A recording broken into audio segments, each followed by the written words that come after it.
किस तरह के मुद्दे हैं, क्योंकि शहरी जो इलाके के लोग हैं और ग्रामीण इलाके के लोग हैं, किस तरह से समझा पा रही है, क्या बता पा रही है जो 2022 से उपचुनाव में आप जीती उसके बाद का काम है? यहाँ पे आपने अभी ऐसे सुना, जैसे महिलाएं कह रही थी कि सिलेंडर 5 गुना कीमत का हो गया है। साथ में ही पहले 5 गुना सिलेंडर की कीमत रखवा लेते हैं, फिर सिलेंडर देते हैं। तो कई मुद्दे हैं। हमारे किसान भाइयों की सिंचाई जो महंगी है, इसी के साथ जो हमारा युवा इतने हमें प्रतिशत में नज़र आ रहा है, चाहे बेटियां हों चाहे बेटे हों, सारे ही बेरोज़गार हैं। तो इस सरकार ने कहीं ना कहीं सभी के सपनों को कुचलने का काम किया है। सरकार ये कह रही है, खासतौर पर बीजेपी ये कहती है कि 80 सीटें हम जीतेंगे उत्तर प्रदेश में और मैनपुरी भी उसमें से एक होगी। इस पर बड़ा फोकस है बीजेपी का। उन्होंने मिनिस्टर को यहाँ आपके खिलाफ उम्मीदवार बनाया है। चुनौती है? मैं समझती हूँ कि चुनौती तो ये थी इस सरकार की कि वह जो व्यवस्थाएं हैं प्रदेश में उनको सही कर पाती। जो वहाँ महिला सुरक्षा की बात ले लीजिए, आज न जाने कितनी महिलाओं के साथ लगातार उत्पीड़न उत्तर प्रदेश में बढ़ा है। ये एनसीआरबी के आंकड़े बता रहे हैं कि लगभग 50% महिलाओं के साथ जघन्य अपराध बढ़े हैं। इसी के साथ आज महंगाई का मुद्दा भी एक बहुत बड़ा मुद्दा है। आज हमारी जो भर्ती लेके आए हैं, पहले तो नौकरियां नहीं दे रहे, फिर भर्ती निकाल के उनको कैंसिल कर रहे हैं। इसी के साथ जो हमारी फौज की भर्ती भी बहुत बड़ा मुद्दा है। तो बहुत मुद्दे हैं, अगर मुद्दे गिनाने जाएंगे तो शाम हो जाएगी। डिंपल यादव की बेटी भी कैंपेनिंग में उतर चुकी हैं। लोगों के बीच जाकर अपनी मां के लिए वोट मांग रही हैं। समाजवादी पार्टी के गढ़ में बीजेपी प्रत्याशी जयवीर सिंह भी जमकर पसीना बहा रहे हैं। वो बार बार परिवारवाद को निशाने पर ले रहे हैं। इसके पीछे उनकी कोशिश है चुनाव को परिवारवाद से दूर मेरिट पर ले जाने की। मैनपुरी में इस वक्त हम मौजूद हैं और जयवीर जी हमारे साथ मौजूद है। कैबिनेट मंत्री भी है, इसके साथ साथ बीजेपी के प्रत्याशी भी है। सर, बड़ी चुनौती है। कई लोग ये मान रहे हैं 80 सीटों का दावा तो बीजेपी कर रही है, लेकिन 2-3 सीट निकाल देते हैं अंदरूनी तौर पर कि इन सीटों पर शायद जीतना मुश्किल है। मैनपुरी भी उनमें से एक है, ऐसा है क्या? आदरणीय अखिलेश जी के शासन को उत्तर प्रदेश ने देखा है, झेला है। गुंडई, अराजकता, जमीनों पर कब्जे, चौथ वसूली, खाली जमीन हमारी है। जिस गाड़ी में बैठा लगाया सपा का झंडा, उसमें बैठा सबसे बड़ा गुंडा। ये चीज़ें जनता ने खासकर मैनपुरी ने झेली हैं, देखी हैं और उसके फलस्वरूप मैनपुरी की जनता का इस बार निर्णय है कि ये अब जो वंशवादी बेल यहाँ चल रही थी, बाबा, नाती, भतीजा, बहू, ये इस बार समाप्त होगा। यहाँ कमल खिलेगा, भगवा लहराएगा।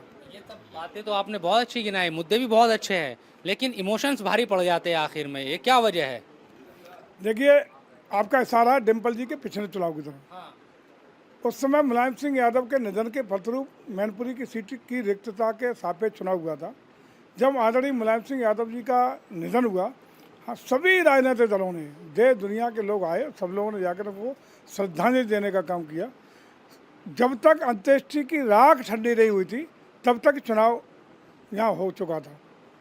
जब श्रद्धांजलि सारे दलों ने दी, नेताओं ने दी, पार्टियों ने दी, तो मैनपुरी के मतदाताओं ने भी एक श्रद्धांजलि स्वरूप डिम्पल जी को सांसद चुनने का काम किया था।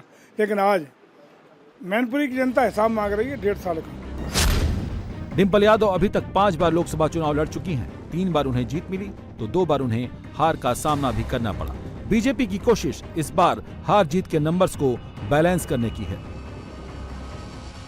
बीजेपी ने यादव वोटर्स में सेंधमारी के लिए मध्य प्रदेश के मुख्यमंत्री मोहन यादव को भी मैदान में उतार दिया।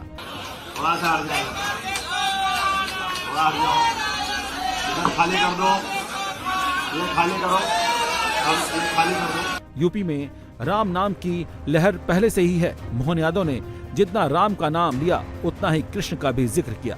उनके टारगेट पर कौन सा वोट रहा समझना मुश्किल नहीं है। मैं राम और कृष्ण भगवान की धरती पर बोल रहा हूँ।